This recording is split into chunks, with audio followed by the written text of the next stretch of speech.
Kondagaon police को मिली सफलता, 6 नग प्रेशर कुकर बम बरामद किया है। पुलिस ने 4 किलोग्राम वजनी 3 नग, 3 किलोग्राम वजनी 3 नग जिंदा बम। पुलिस और बीडीएस टीम ने सभी बमों को सावधानी पूर्वक मौके पर विस्फोट कर नष्ट किया है। पुलिस फोर्स को नुकसान पहुंचाने धनोरा मांडगांव क्षेत्र के बीच लगाया गया था आईडी। पुलिस की सूझबूझ से टली ये बड़ी घटना।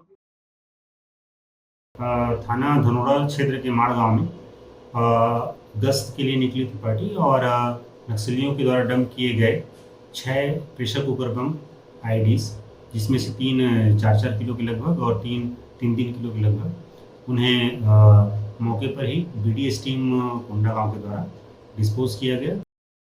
कोंडागांव से रामकुमार भारद्वाज की रिपोर्ट।